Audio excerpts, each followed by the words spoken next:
This is the Hiking Through Life podcast. We've all been gifted a journey called life. Let's see where the journey leads us today.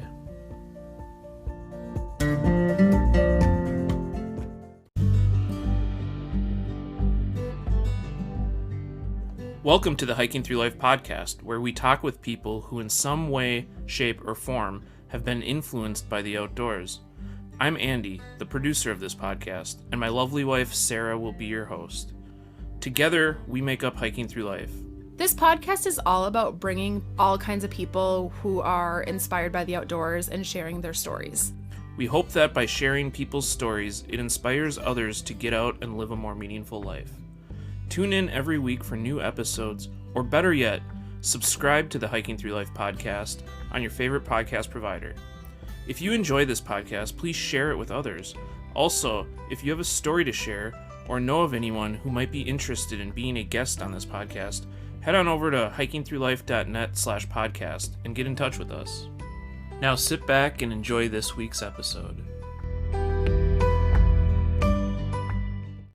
Welcome to the Hiking Through Life podcast. We are here tonight with Victoria Livschitz, and we're really excited to have her on. She is an entrepreneur of many, but most recently she has co-founded Right on Trek, which is a platform where you can plan all the logistics of your hike. And I'm really excited to be sharing this on our podcast today. So thank you for coming on our podcast, Victoria. It's my pleasure. Thank you so much for having me. So why don't you tell us a little bit about your background and what were you doing before you even got into hiking? Let's talk about that. So I have to say that hiking and more importantly, backpacking, kind of, going to the mountains and getting lost in them for, days or, someday weeks at a time. That's my fairly recent discovery and fairly recent obsession. It's turning into one anyways. It's less than 3 years old. And until that time, I was not a hiker. I was not a backpacker. I was not a mountain person. And I wasn't athletic in any sense of that word. I probably have not walked 10 miles in the previous 10 years. I had a busy career in tech. I live in Silicon Valley. I started my career as mathematician and engineer, and then turned entrepreneur. I've started many companies. I counted that. I think Right on Trek is my number 8. Oh my goodness. Yeah, I was looking at your LinkedIn and it's like, whoa. Well, some have gone far. Some have not gone very far at all. Some have been more successful than others. One of the companies that I started before is, very close to going public. And others, haven't been nearly, as big or successful. But that's kind of par for the course. I've tried a lot of different things over the years. And up until about 3 years ago, none of it involved outdoors. None of it involved hiking. None of it involved backpacking. None of it involved anything athletic whatsoever. Most of it was related to, software technologies of different kinds for, large corporations. And so after doing that for, good 20 years and raising a family, 3 kids, going through heartbreaking divorce after 22 years of marriage, and by hiking and mountains and backpacking, it happened completely by accident. And it did change my life in a very literal sense. Not only did I find a new hobby and a new passion and open up what now turns out to be a whole new industry and new outlet for my interests, but it also brought things that were, very missing at that stage in my life. It brought me some me time. It helped build up confidence in areas that have never been my strengths before. It gave a lot of perspective. It gave a lot of time to heal, and then time to move on. So in many ways, it turned out to be a very, definitive and transformative experience. Oh my gosh. Yeah, absolutely. And that's what we're all about, at Hiking Through Life with our podcast. It's all about just finding meaningful memories and creating meaningful relationships in the outdoors. So when your coworker reached out to me and said she's like this entrepreneur, a serial entrepreneur, and just had really lost herself, I was like, wow, this is just right up our alley. Well, it's interesting. Life happens in strange ways. When I grew up in Lithuania, which is a very pretty country in Northern Europe by the Baltic Sea. And I spent a lot of time in my youth in the forests, foraging for, I don't know, mushrooms and berries, or fishing, hanging out with my mom, hanging out with my dad.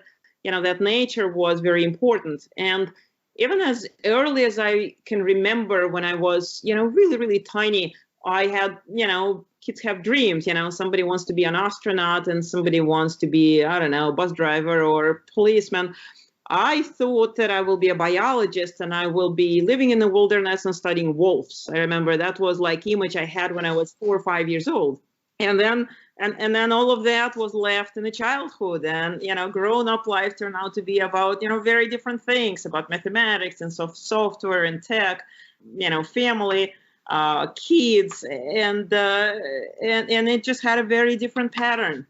We're a very urban family. We spent our times going to plushy resorts in Mexico or Hawaii when the kids were little.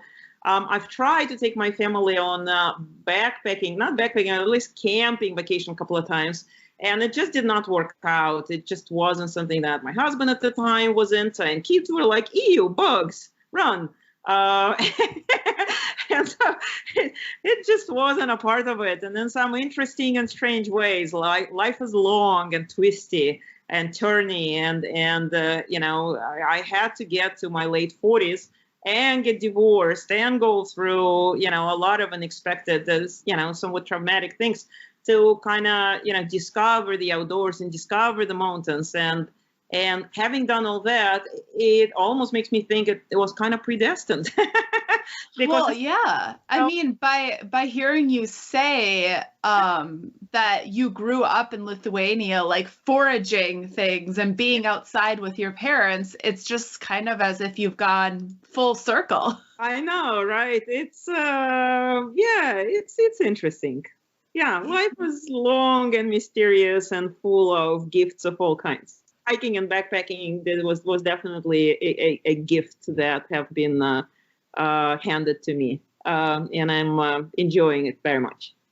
Yeah, so let's talk about that. So, I mean, did like a friend show you backpacking, or how did you get into that? I mean, you were like the CEO of all of these companies and probably just working so much. So at what point were you like, I need to try this hiking thing?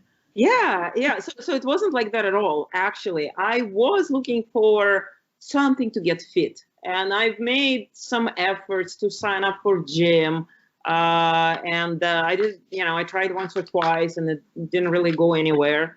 And then, completely unexpected, I wasn't, going out to discover hiking. I heard through common friends that 3 of my much younger friends and colleagues, they were ecstatic and, bubbly about winning a permit to go and hike John Muir Trail. Now, none of this made any sense to me. I never heard of John Muir. I never heard of John Muir Trail. I didn't know what it means to go hike John Muir Trail is. But one of the, there were 3 of them, and one of them was my pretty close friend. And he got so excited about that I got curious enough to ask, well, what does it mean? They said, well, we are taking 2 weeks off in August, and we're going to go hike this 211-mile high Sierra trail, backpacking all the way. And I'm like, wow, you're going to do what? This is insane. And then I thought, wow, what a concept. You could like leave everything behind for a couple of weeks. You can switch off. You can turn off your life. You can leave behind car. You could like disappear off the face of your, normal social, earth, so to speak, and go lose yourselves in some high mountains and then try to walk, I don't know, whatever, 200 miles. This all seemed like an amazing, far-fetched, like an impossible concept. And it got me curious. And generally things that are impossible gets me curious. So that one just struck something out there that I didn't know exist. And I started learning more about this. And it turns out that my friends won a permit for 4 people, but there are only 3 of them, and they were looking for the 4th companion. And I was like, wow, could I do that?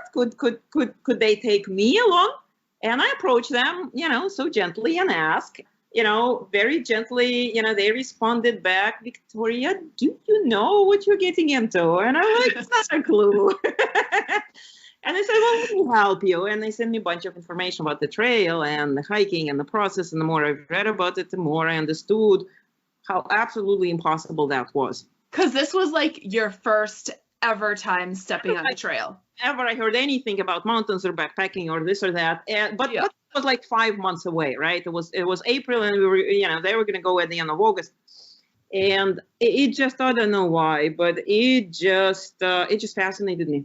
And I said, well, what if I could, right? What if I could? It sounded fairly impossible, but I mean, why not? I'm kind of sucker for the impossible.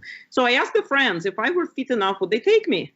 And they said, well, if you wanted that badly, you could be like tentative. We will keep working on somebody else, in the meantime, but why don't you take 2 months? And like in the end of May, we're going to have a training hike together.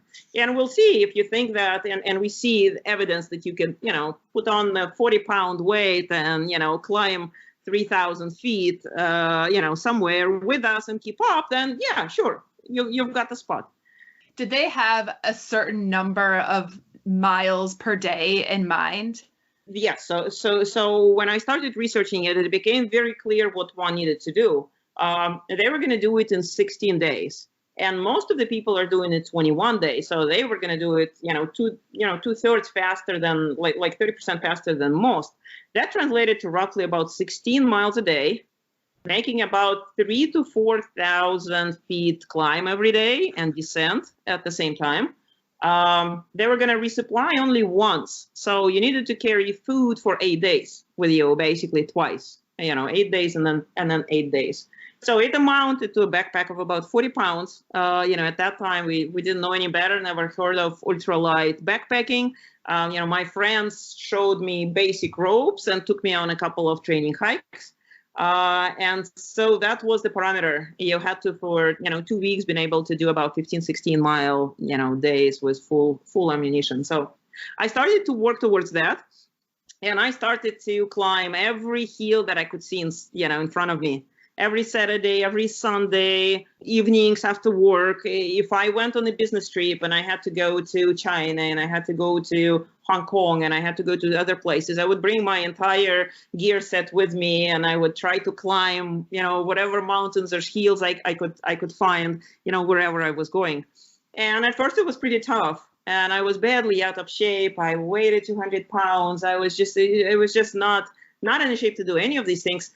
But I remember how remarkable it felt and how short was really a learning curve. It got me to understand that genetically, humans are built to do this stuff. It might sound like our natural habitat is the city, and the escape from that habitat is the wilderness. But in reality, biologically, biomechanically, it's the opposite. We are built to live in the wilderness.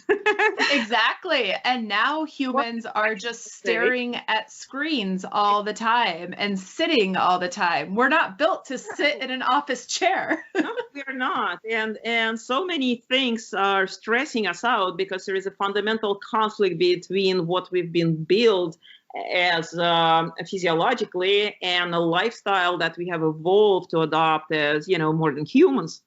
And when I think that when you put a backpack and you climb on a trail, you're going back and doing what you were supposed to do. And I think that is why it's such a transformative and such a profound, such a meaningful experience.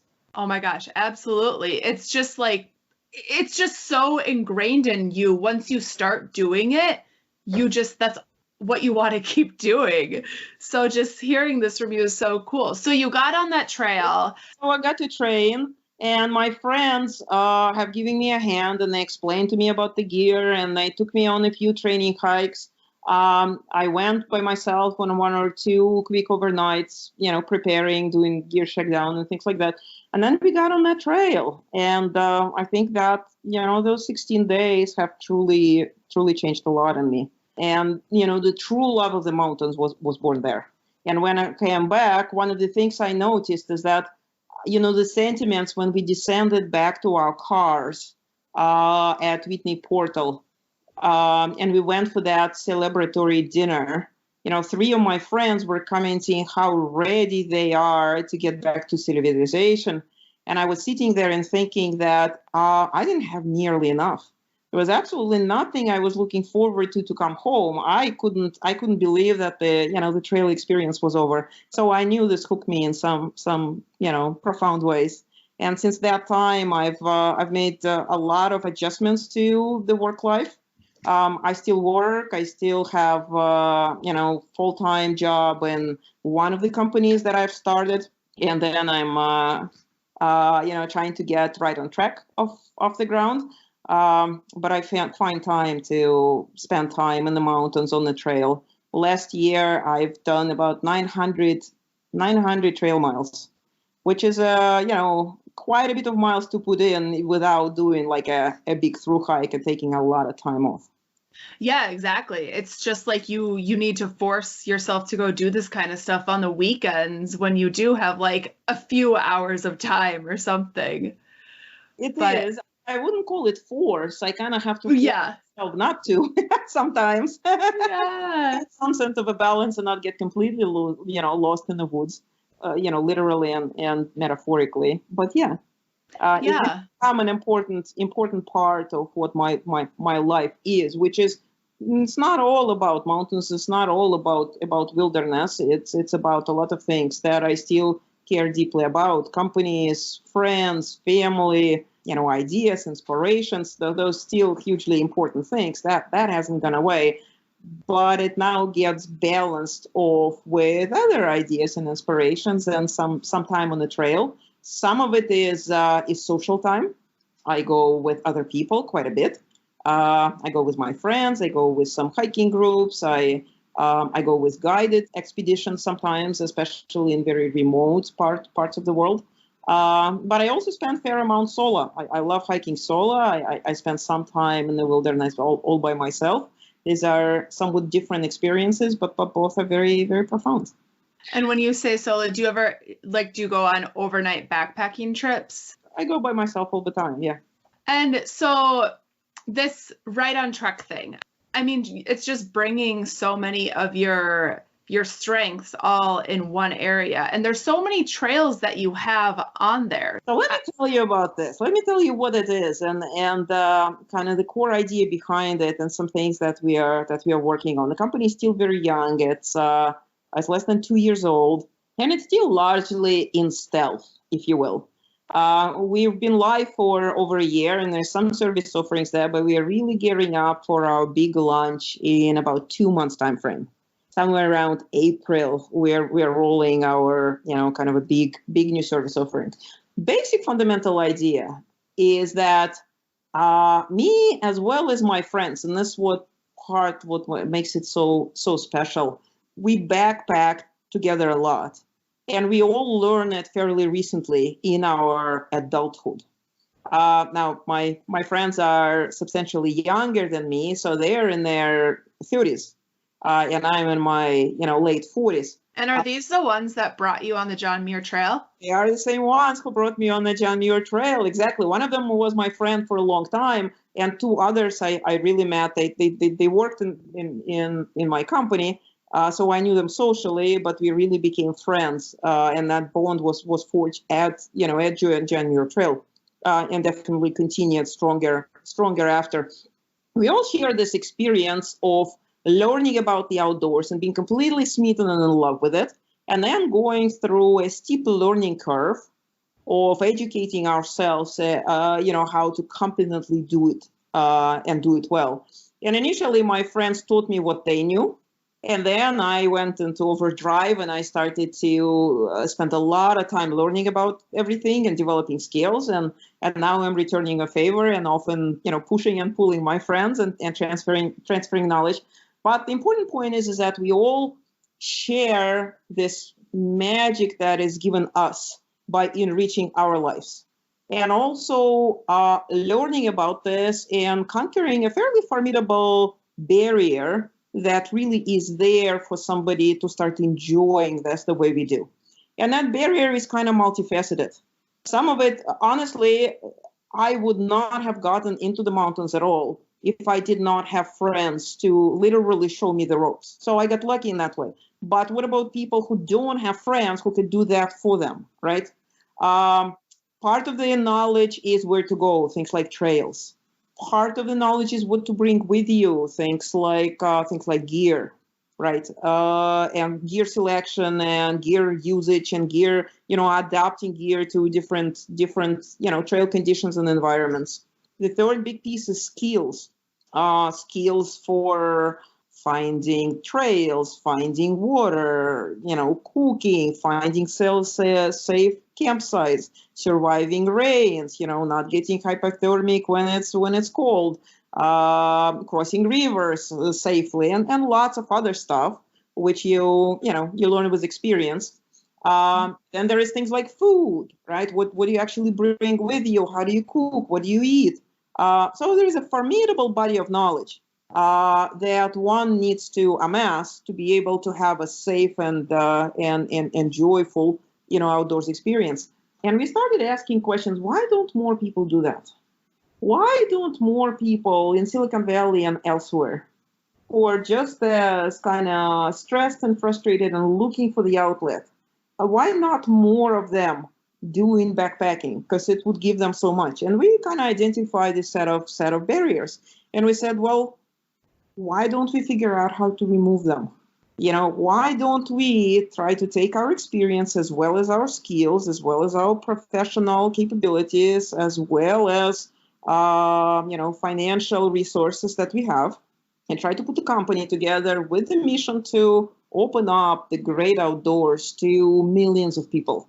So, was it kind of, because you were saying, why don't people in Silicon Valley do this? So were you aiming it towards people in Silicon Valley when you were first thinking up this idea?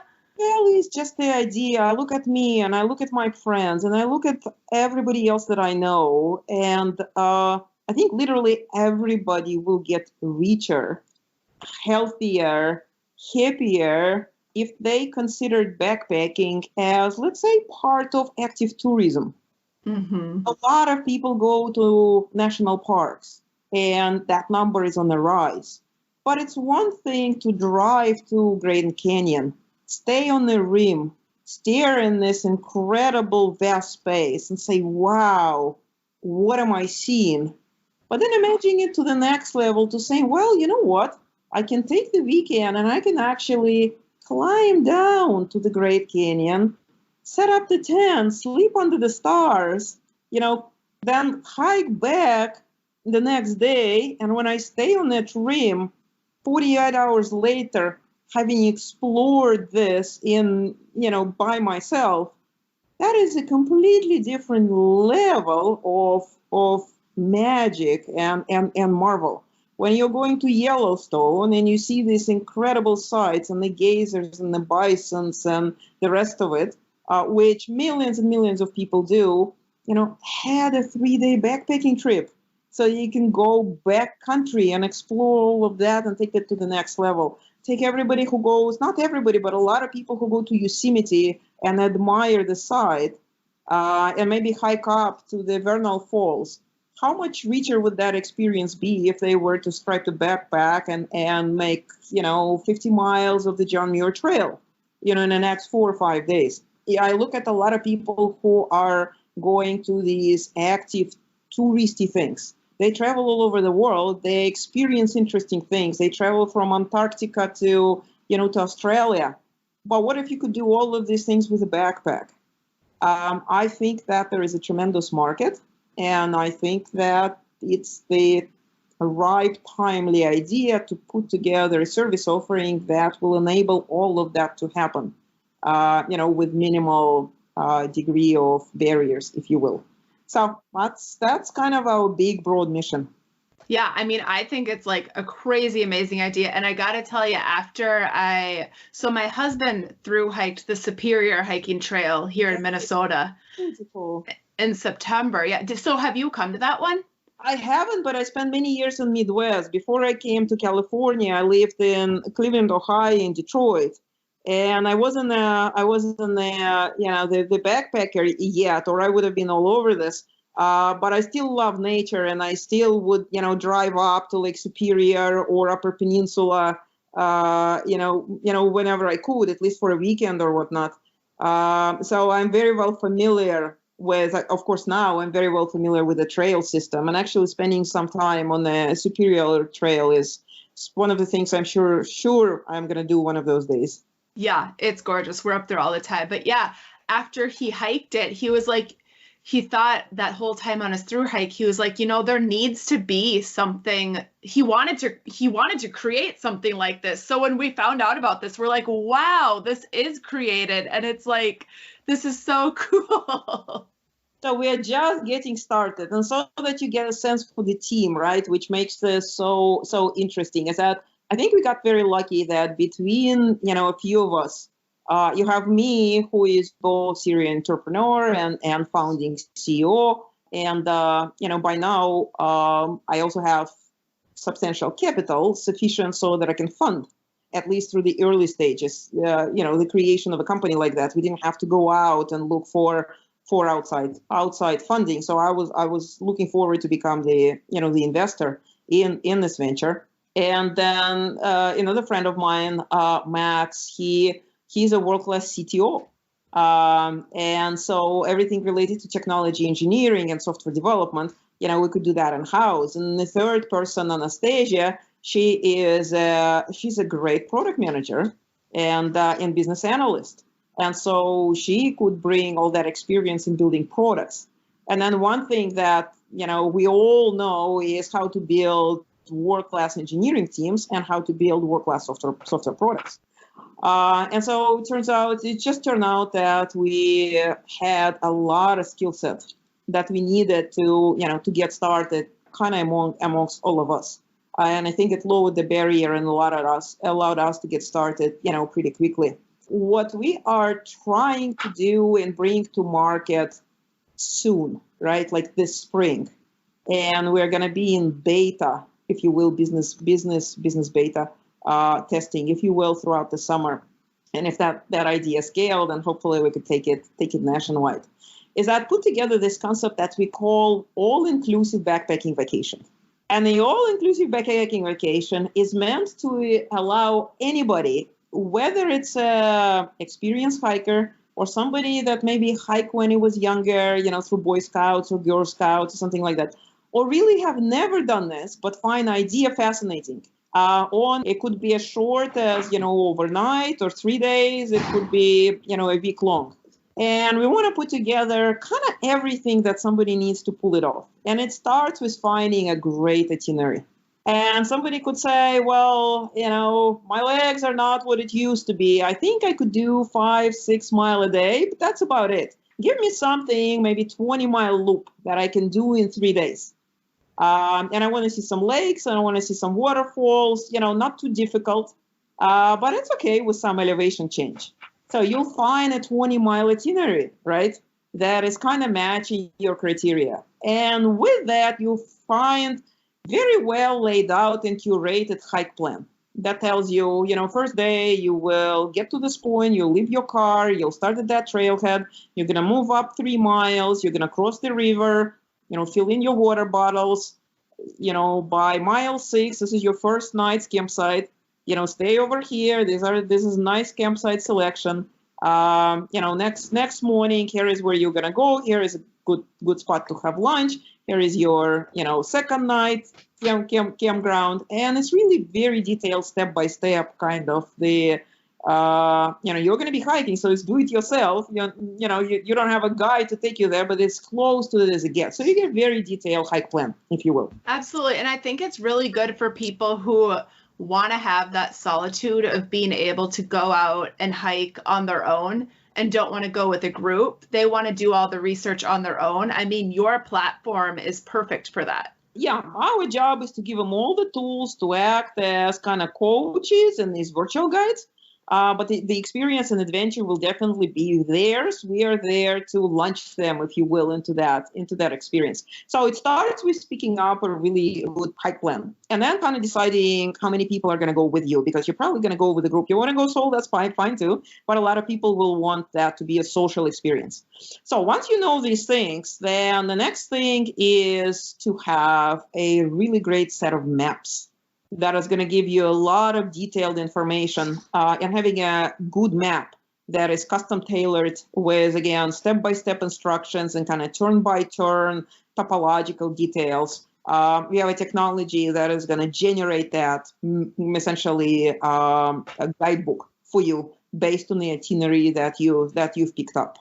The next thing is gear, and we are going to rent the complete gear list, soup to nuts, that somebody can take for 3 days, 4 days a week. There will be some things like clothing that is a personal choice, and we'll give people specific lists of clothing that they need to bring in. So the gear, people can borrow gear from you. Exactly. They can rent the entire gear set. So this launch in April. This all-inclusive backpacking vacation is going to launch in April. And it really packages everything together. So this gear is a very important piece. Part of it is, frankly, it's a substantial monetary investment. It's thousands of dollars to put together, really high-end, modern, lightweight, or what people call ultralight, lightest materials, best brands. If you were to buy all these things out of pocket, it would be a very, very significant investment. If you do hiking often, it's worth it for you. But if you want to try, that constitutes financial barrier. And not only that, but you need a lot of skills to really even figure out what gear to select, because there is so much of it. So we take all of that away and we put together these complete gear kits. You can customize them a little bit to like your size or weight, right? Maybe mattress is a little bigger or a little smaller. Maybe a sleeping bag is a little bigger or smaller. Somebody wants a private tent, somebody wants to share a tent. You can configure those things. But the bottom line is that like day or two before you start your journey, your gear shows up, like the whole thing. And with that, we'll be happy to meet you. This is going to launch for Northern California. So we'll hand deliver the gear. We'll go over basics. We're going to set it up on your lawn, if you want your tent. Make sure that you know exactly what's happening, answer all your questions. And now you're ready to go, basically on a trail with all the gear. Okay, so you're saying that's in California. So if someone out of state wanted that, is that possible? This year, we're focused on Californian mountains. We're going to focus on Sierra Nevada. We're going to focus on Yosemite, Kings Canyon National Park, Tahoe, northern mountains called Trinity Alps, and some of the trails around Bay Area, which is why I call it a business pilot. Now, you don't have to live in California if you want to go hike in California. And I think this is especially convenient for people who are coming from afar, who have to fly, who are coming from different countries. You don't have to worry about that. That all will be provided. But if this is successful, then next year we're going to start covering all the other national parks.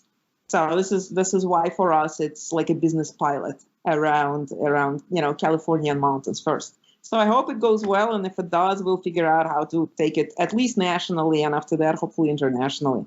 But I want to also mention the fourth piece. So I talked about the itinerary, I talked about map, I talked about gear. That's actually a big part of the whole experience, and an interesting challenge logistically. We noticed that a meal plan for one person for a week on a trail contains close to 100 individual ingredients. You probably don't even realize how much goes into having breakfast, lunch, dinner, drinks, snacks, electrolytes, right? Everything. Absolutely, like getting all of your calorie counts in for a hike. Yes. That's right. And you want to eat high calorie food. You want to eat food that has a high sort of calorie density because you want it to be light. You want it to be nutritious. You want it, not too expensive. Putting those things together is actually quite a bit of work as well, and quite a bit of mystery for people who haven't done this before. So we have some number of meal plans, which can be configured to different, taste preferences or different dietary dietary restrictions. So food comes with you as well as recipes for how to cook it on a trail, as well as the all the cooking equipment. And probably the fifth part of it is really things related to safety. So we will give you what's called satellite messenger. It's a piece of equipment that you take with you that allows you to stay in touch no matter what. Cell phones don't work in most of the wilderness areas, but satellite equipment does. And so you're not going to be able to make phone calls with it, but you could do two things. If you get in a real state of emergency, you can press the red button, SOS, and the call will go to rescue organizations, and they'll try to come and help. But the second thing you could do is that if you just have a question, you can send a message to us, and we will be monitoring you. We know your hike plan, right? It's been built with our platform, so we know exactly where you're going. Getting your signals, we know exactly where you are. We know if you're moving according to the plan or you don't. And if you have any question, you could send us a text, and we will provide, all the instructions and all this help that we can, right there. So you know that somebody is watching you and somebody is there to support you along the way if you need some support. Well, yeah, I think that's huge because, those GPS systems are such a peace of mind for people when they're out there. Yes. And the fact that someone has your plan and can text experienced people, that's huge. That's right. It does create both peace of mind that you won't be lost, and if something happens, you will be found. But then on top of that, just being able to ask for advice. Even when I go hike by myself, I always bring the satellite messenger with me, but that in and of itself is not enough. I need somebody to support me, meaning that somebody who knows what to do in case something goes wrong, needs to know my hike plan.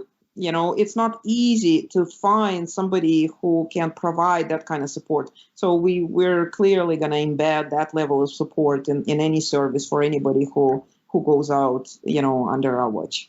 Yeah, I think that's huge. And so going back to your team, you said that this was just a team of 3 of you working on this? No, that's just the founding team. By now, I think we have about 30 people working on it. It's a pretty big operation now. Okay. Yeah, because I was looking at your social media page and it looked like there was big groups of you going out on hikes. So yeah, you know, social media, you'll find a lot of trip reports, and some of it is 3 of us or 4 of us, and then our friends, right, go with us. So my daughter sometimes joins us on the trips. Anastasia's husband comes, most of the time. So it's a social experience. So you have your daughter who likes hiking now, not like when she was young. I have 3 kids, 2 daughters and a son, and I might have damaged them a little bit. They've come to hiking trips with me, and some of them I think were a bit too intense. So they're stepping back and saying, "Mom, get some perspective." But one of them in particular, my middle daughter, she seems to take him, more after me. We've gone out and hiked with all of my kids, but my middle daughter, she went to Patagonia backpacking with me, and she went on one of the big High Sierra trips with me last year. Oh, cool. So it just took some time. Yes. And I also need to learn to mellow down a little bit when we're going with kids to have fun. Yes. Well, like you said at the beginning, when you are passionate about something, you dive in and you dive in hard. That's right. So that's the new project, if you will. I'm very excited about it. I can't wait for our all-inclusive backpacking vacations to come out and hit the market. We are starting to do some field tests. I'm very excited. We are partnering up with one of the college mountaineering club, and they're going to go on their spring break. 15 of them are going to go to High Sierra, Yosemite, and around for some combination of skiing and backpacking. So we're going to outfit them. We're going to provide them food. We're going to provide them gear. We're going to get hopefully a lot of feedback when they come back, how that all works out for them. They're going to be the first testers of our service offering, and then comes April, we'll be out live. Awesome. So launch is in April. Lunches in April, keeping fingers crossed. Yes. And so all the hikes that you guys have listed on your website right now, are those all trails that your group of 30 people have been on collectively? So no, if if you go to our website today, and it had been there for a while, it is geared to, I would say, more of a hobbyist backpackers rather than people who are just entering in. And that's also very important audience for us. As we continue to evolve our service offering, we have lots of ideas, but we basically want to have service offerings for people who are very avid backpackers and they really know what they're doing. They're kind of like power users, and you need to give them tools, but they know what to do with the tools. And when we started, this is kind of where we started. And, Right on Track today has support for maybe 20 or 30 very prominent trails. Anything starting from as well known as Pacific Crest Trail, Appalachian Trail, John Muir Trail, Superior is there, Ice Age Trail in Wisconsin is there, right? So we try to go for really the most popular trails, at least in the United States. There are some international, but it's mostly United States based. And we have very active user base. We have several thousands people who've registered over the last year. And a lot of them write to us and they ask to add this trail or that trail. So we're adding trail. We have been adding trails basically that users have requested. And it is a platform that allows somebody to really plan out their hike. So it's less about here's the itinerary, go make it happen. It's more like if you're a serious backpacker, like maybe your husband, when he was planning his Superior trip, we'll give them the tools to basically look at the trail and then map out day by day what he wants to do. Yeah, and he was going to go in and put in his plan of what he did because we noticed you could do that. And please do that, because not only it's a great planning tool, it's a great, tool after the hike, but what makes it really special is that after that you can publish it to the hike marketplace.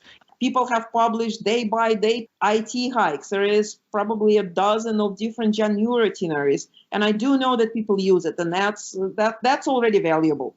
And on top of that, you could do that today, and you could do it around the Arizona Trail and Colorado Trail. So apart from few very specific examples like CDT, Continental Divide, it's not there for very specific reason. It's actually a very difficult trail to put in. It has a lot of ambiguity, 3,600 miles, and very, very few people do that. So that's, lower on our priority list. But like really popular trails, they're all pretty much in there.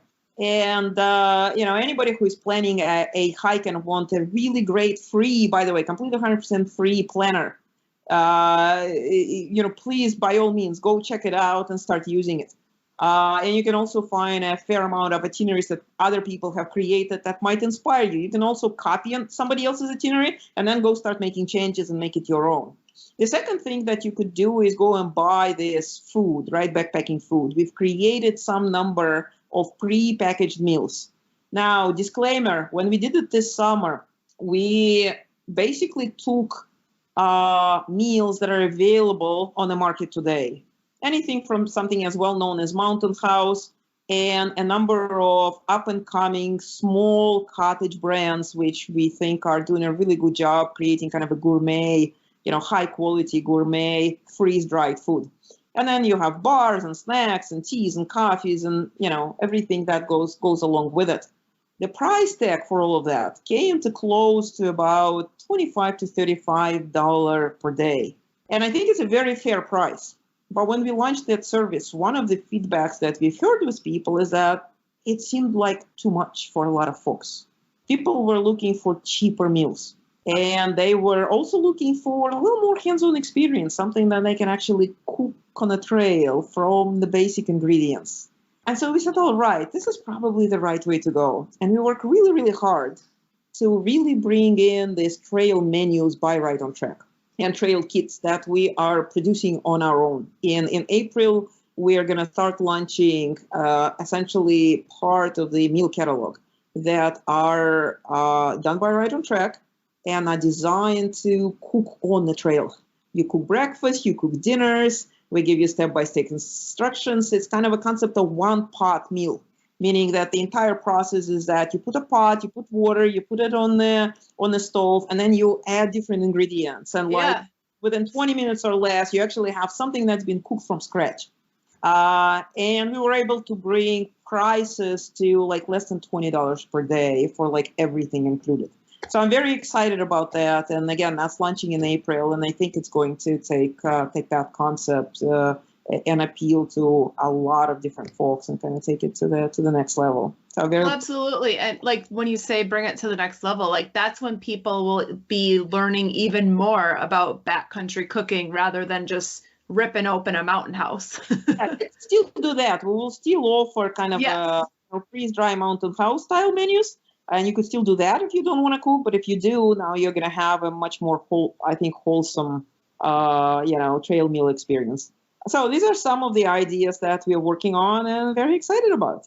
Yeah. I mean, I think there's so many great things that you guys are doing. I think it's going to go really viral. I mean, I think this is a really cool concept. That would be great. Keeping fingers crossed. Yeah. I know I'm talking about something that doesn't exist yet, which sucks. So maybe I can come back and I don't know, May or June when we have service offering is out. We had some number of people who are using it. We know that it's going well, and we could go start spreading the word. But anything you could do to help, let folks know that this is an option that frankly doesn't exist today, right? Going back to the barrier for trying to execute something like that is just too damn high. If you don't have a gear full closet, you're not going to drop $1,500 to go buy yourself equipment to go on a 3-day backpacking vacation. We're working very hard to keep pricing reasonable, something that, everybody can afford. We're still trying to figure this out, but we hope that, both food and gear will be, around maybe $100 per person per day. So it's like 3-day, all inclusive will be like $300 or less.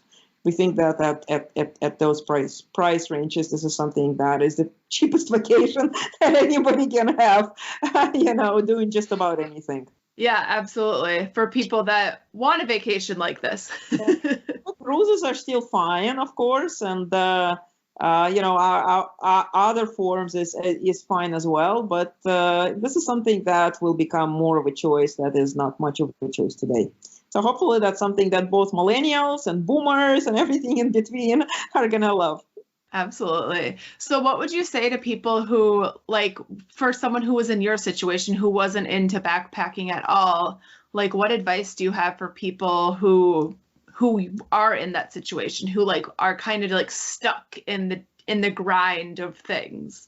Yeah, so it comes with the idea, right? And I would say, does the idea of like, let's go backpacking compelling to you, right? Like let that thought linger for a moment. And if it brings you back to your childhood or it brings you back somewhere else and say, yeah, that's a really cool idea. Actually, I would really like to try. That's like step number one. Once you're there, it's about, well, how do you get there? Hopefully Right on Track will enable it, but even forget Right on Track, right? You don't really need Right on Track to go figure that out. Everybody lives somewhere not too far from the forest or national park or city park might be, might not have, backpacking opportunities because you're in camping site. But everybody has something that is, outdoorsy that promotes this kinds of an overnight experience. And I would say, hey, try it. Actually, REI offers rental equipment, and you could probably have, a low entry point by just renting a few basic pieces of gear, and the rest just take what you have. It's not recommended hiking in jeans. Or anything cotton. But you know what? If you just wanted to go overnight, short distance to see how camping under the stars feels, you can car camp, as a first step. You can go in the damn jeans too, it's not gonna kill you. Put on the sneakers, just don't take a really technical terrain. And, venture out and pick a great weekend and, cook dinner by the campfire and, fall asleep under the stars and wake up to the sunrise. And if that all feels magical, and if you come back, Sunday night refreshed, without exception, and I've tried it many times because I've become somewhat of an evangelist, if you will, of this lifestyle, and introduced a lot of people to backpacking over the last 3 years. Without exception, if you step on a trail Saturday morning and you had a super stressful week and your head is full of concerns, you have unfinished deadlines, you have looming product lines, your boss is unreasonable, kids are driving you crazy, conflict with mother-in-law, father-in-law, or sister or brother, who knows, right? There's stress in your life. And that is something what you think about, all day Friday. You're going to step on a trail Saturday morning, and you're going to step out of that train Sunday night, and not a single damn thought about any of those things are going to enter your consciousness, for these 36 hours. Exactly, because you're so separated from it at that point, and that's the most beautiful thing about it. And that's where we find balance in life, getting on the trail. It's huge. It's so huge. You don't need to worry about any of that for the whole weekend. And funny thing is it's not that you don't have to worry about, because you could argue that you don't have to worry about it Thursday night after work either, but you do. That's what unfortunately we do. We ruminate, right? We worry, and that builds up stress. Actually, on a trail, you can't help it. Your mind blocks that stuff. Try to think about it. It's just not going to work. And so what I try to do in my, normal life is as much as I can, depends on the season. Sometimes, once a month, sometimes 3 times a month, as many as these weekends that I can steal. Friday night, I would come home exhausted, and I would grab my gear. Thanks goodness by now it's second nature. It doesn't take long to pack. I jump in a car, and I live in California. I'm very lucky. I'm within 3-hour drive from several fantastic mountains. And, I'll sleep somewhere on the way. I can even sleep in the car these days. I have a car that lets me do that. And then I hit the trail either Friday night or Friday morning or Saturday morning. And I come back Sunday night. Or sometimes occasionally I'll come back Monday morning. And, I'm just fresh. I'm ready to face another week. I've had my fix. Yes. And before you discovered that, what were your feelings on the weekends before you discovered this lifestyle? I worked on the time. I was even on the weekends. Yes. I was notorious, and as I was building my business, a previous company, for 5 years straight, I slept 3.5 hours a day. 5 years straight. Because you know what? The work does not go away. You're never going to be in a situation where you have free time that does not fill with work of some kind. So it's real easy to just fill it up to the brim, and then more, and then more, and then more. I still put in often 16, 18-hour days. I could put in a working weekend if I need to. But I do have a discipline of not doing that as much and sleeping my 6 to 7 hours a day on most nights, and taking the me time to go put all of that behind. And I think I'm a much more sane human being and a better manager, and just a better person all around. It's huge when you can find that thing that helps you balance all of that out. For everybody it's different, and for somebody it might be knitting, right? And for somebody it might be soccer moms who build their life and relaxation around activities that they do with their kids, and that's all fantastic. But I do think that there is this treasure. There is a reason why they're called national parks. They're national. They belong to all of us, right? It's a treasure that is there for us to, take in, enjoy, learn from, and of course preserve, right, and pass on to the next generation. So we have that incredible resource that too few people don't use enough. There's 2 competing trends, and I'm still trying to reconcile them in my head. There's one set of trends that speak about growing interest in the outdoors. More and more people are hitting the trails. More and more people are running the trails. More and more people visiting national parks. More and more people are backpacking. And there is solid statistics that that's been on the rise continuously throughout many years. But at the same time, a report came out 2 weeks ago, which is very disturbing, which basically looked at amount of time that U.S. population spends outdoors. And I have discovered that more than 50% of people living in the U.S. do not go and spend any time outside at all, like zero. And that number is a lot worse if you compare it with early 2000s. So for the last 15 years, the trend is very clear that Americans spend less time outdoors. And I think that was a wakening call. And I think a lot of organizations and, government schools are trying to wrap their heads around this and trying to figure out, why that is and what to do about it. Part of it is that kids used to grow up playing outside, right? That's what kids did. And now kids do not grow up playing outside. They are sitting on their smartphones and playing video games. So while some of us are making choices related to healthy lifestyles and getting onto better fitness and, better time outdoors, running, hiking, traveling and seeing national parks, at the large scale, at the national scale, we are actually less active and spend less time outdoors than we even used to. So I got to ask, because this is all in the U.S. In Lithuania, what's the stats of people going outdoors there?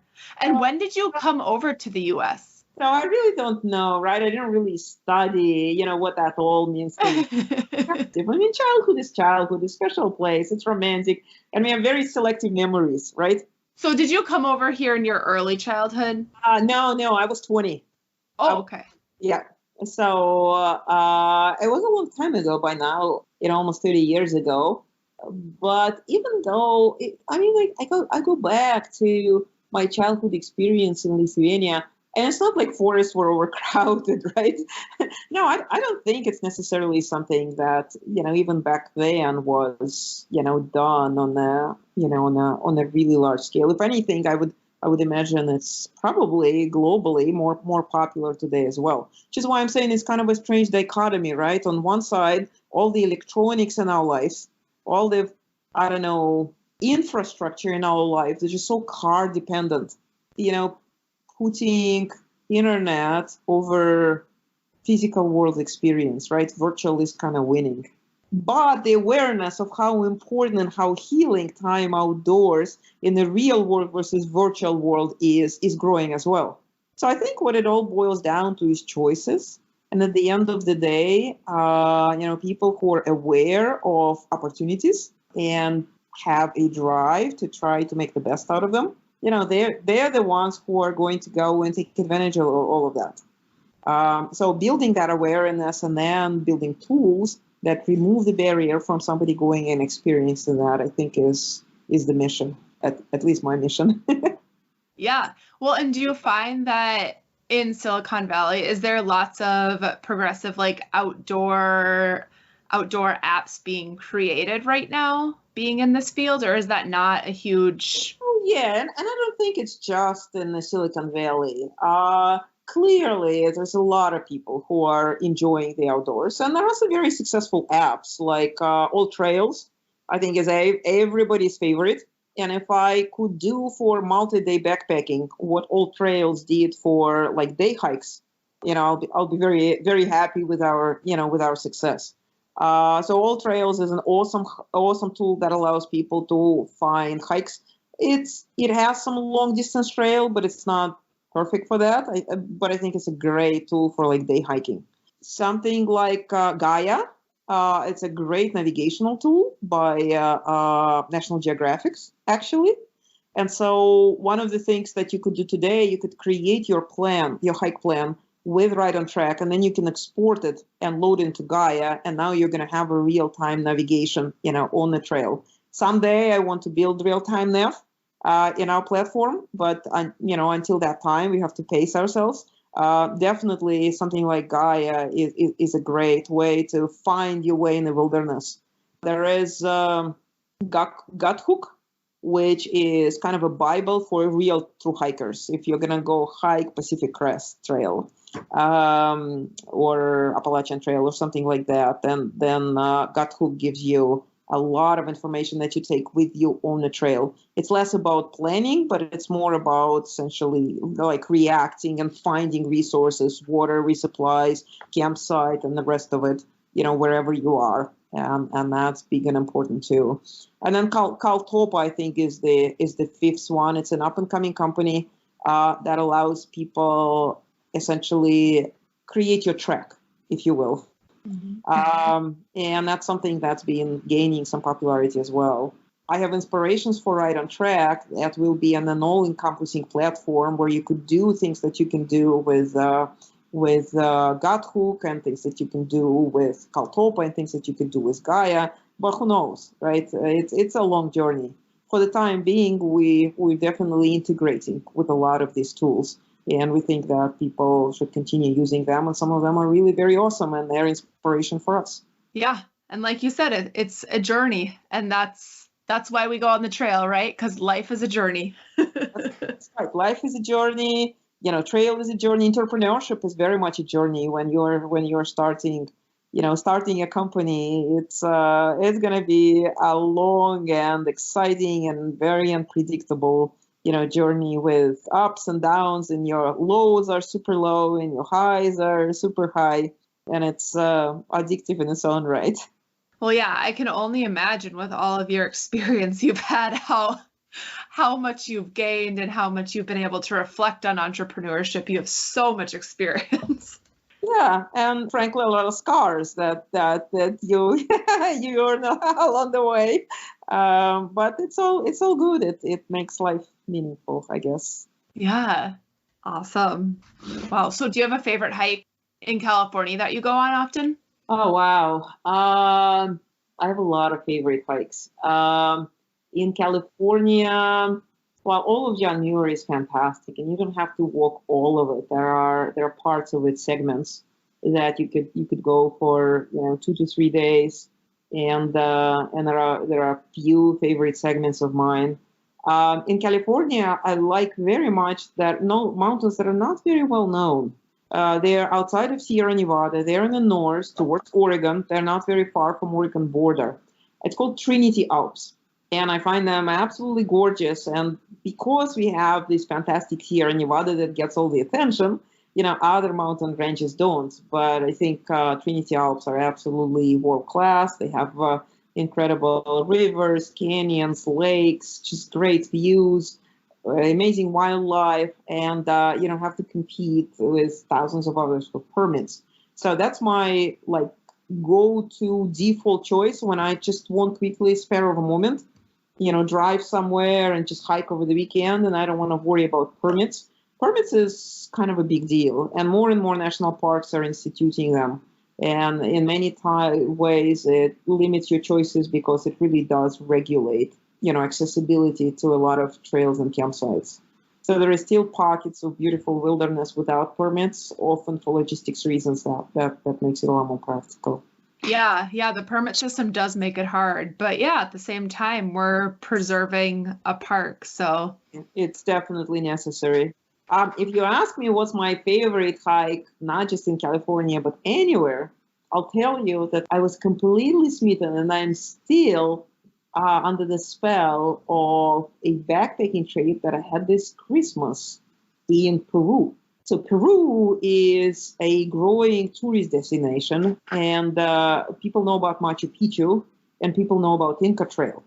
And those are fantastic tourist destinations. And if somebody wanted to take a good example of tourism crossed with hiking, I would say Machu Picchu is probably prime example. But it's also very crowded. And they have other mountains that are not nearly as well known as they should be. And this Christmas season, I had a chance to hike Assam Trail. It's a 45-mile long trail, which is probably my absolutely number one most favorite. It actually, beauty per mile, I think it beats John Muir Trail, it beats Colorado Trail, it beats PCT, it beats any other trail that I've been on. And it's just incredible. It's a high altitude trail. You are constantly at about 5 kilometers. That's about 17,000 feet. We don't have mountains that high in the US. It's higher than Mountain Whitney. And you are covering about 6 or 7 high passes during the course of this 35-mile trek. And you just have these incredible colors on the mountains. Maybe I could send you a couple of pictures and maybe you could share it with your group as a part of this podcast, because it blows your mind. There's something called Rainbow Mountain that basically has all the colors of the rainbow all coming through. It's one of the, marvels of the world. And then you have these painted mountains where you literally see, it doesn't look like a photo, it looks like an acrylic painting. And I still can't believe that what did I see there? And then you have these lakes, every different color. They have lake that's called Chocolate Lake because it's a chocolate color. And then you have this giant Assam-Gate Mountain with its glaciers. It's almost as tall as Denali. It's 6.5 kilometers, which is 21,000 feet high, and you're circumnavigating it. And so that's like in front of your face all the time. And then you have these amazing waterfalls, and then you have llamas and alpacas that are just walking everywhere around you. And just the entire experience is bonkers. People need to know about this trail because it's just amazing, and it is not well known at all. And it sounds like magical. And when you were saying a chocolate covered river, I'm assuming that's not because it was dirty. No. It's just because of the composition of metals and bacteria and other things. It really is chocolate. Yeah, because people do run into chocolate covered due to the dirt, but no, it's definitely not it. That is definitely not it. So yeah, just very, very magical land of ancient Incas. It's quite a sight. I would encourage people to do the research and maybe put that on their bucket list if they like backpacking adventures. Yeah, you've convinced me. Well, is there anything else that you want to touch on? We've kind of talked about all kinds of things. So, this was fun. Thank you for having me on the show. If you, ever have more questions or anybody of your audience has more questions, then, be happy to take them. Maybe I could share a little bit how to get in touch with us and how to follow us. Absolutely. Please share. So Right on Track, it spells TREK, right? Track, as you would expect, rightontrack.com. Visit our website. Everything is, 100% free. And by the way, we will try as much as possible to have all the basic platform tools that allow people plan their hikes, free and clear for as long as we can, hopefully forever. Our monetization strategies, a lot of these other tools are subscription-based. Ours is free. They're ads-free. We provide these value-added services such as food and gear. And that's really what we want to make money on, if you will, and then be able to essentially subsidize all these tools for, trail creation, map creation, and so forth. So rightontrack.com. We're on Facebook. We're on Instagram. We try to put together trip reports and spread, important community news. We also love featuring, beautiful photography and trips of other members and non-members. Common theme of admiring, enjoying the outdoors is something that we are passionate about, and we want to connect and be a part of this growing circle of, others who are just as passionate about that as well. Yeah. Anybody ever wants to get a hold of me, it's Victoria at rightontrack.com. If anybody has any backpacking question about anything at any point in time, on any topic, just come to rightontrack.com. There is right there like a little chat window. Put in your question. We will be in touch. Anything we could do to promote multi-day backpacking, we are there for it. Awesome. You guys are doing awesome things. Thank you so much for taking time to share about Right on Track with us. I'm excited to see where it goes. Thank you so much.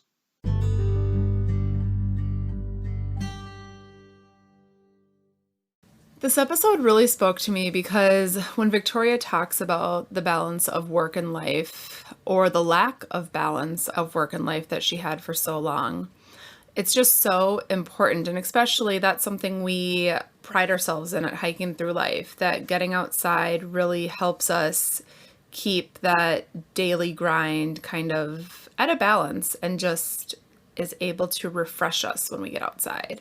So I think a lot of people are able to relate to that, and especially hear Victoria's story and have it touch home for them. I was really interested in the product she's creating right now, the Right on Trek. It's very similar to some ideas that I had, like Sarah had mentioned in the episode, how I went on my thru hike and basically had this idea of pretty much exactly what Right on Trek is, which is this tool to help people plan their hikes, from the meal planning, the gear, the route planning, all of that. So I was super excited to really learn more and kind of dig deeper into the website. And then also just to hear what Victoria said is upcoming for the site and their April launch. It's very encouraging to hear that there's going to be just this platform where people from anywhere can go onto this platform and just input some things about their hike or search other people's itineraries. And that's one thing that I am going to do as well, is input my Superior Hiking Trail thru hike, all of that information in there, so that if somebody did want to use that as a reference and then make changes that would fit their pace or fit their timeline, then it would be there. Yeah, I think this tool is going to be a really fantastic resource for all types of hikers, thru hikers, day hikers, to just connect with one another and find out information they wouldn't otherwise be able to have. Yeah, I think that's one thing that is probably going to come of this too, is this kind of community on these different trails that are listed on there too. Is I think there's going to be somewhat of a community of just trail knowledge, and then also just transfer of knowledge between like the various gear and meal planning stuff that already goes on in different spaces, like a Facebook group or something like that, but on a planning platform instead.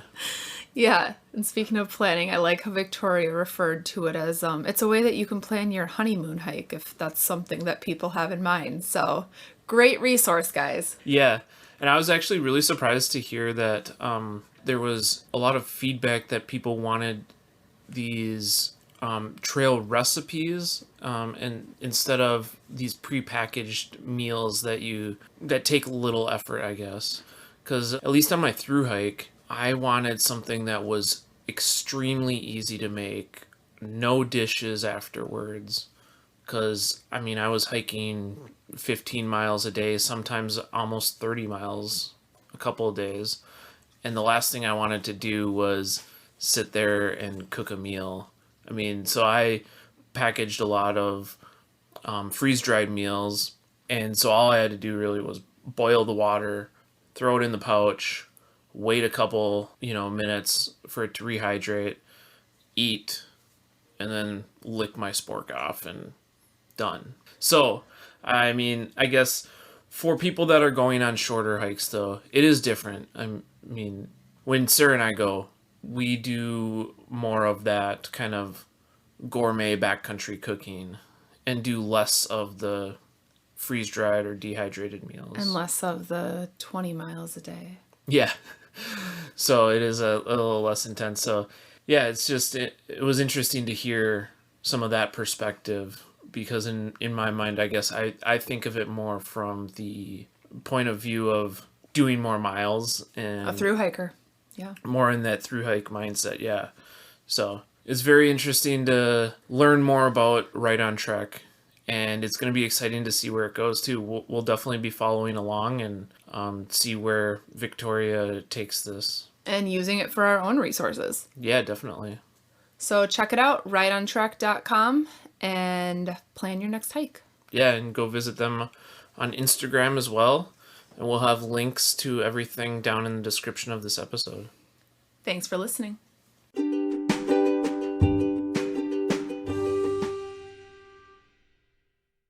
We love sharing these stories with you through the Hiking Through Life podcast, and we're so grateful that you listen to this podcast. If you'd like to support the Hiking Through Life podcast further, we have these amazing new t-shirts and water bottles. The t-shirts come in 4 colors, and the water bottles are perfect for trails, adventuring, or daily use. Consider checking them out at hikingthroughlife.net/shop.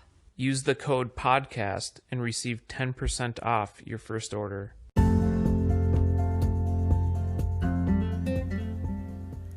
You've been listening to the Hiking Through Life podcast. Peace, love, and hike through life.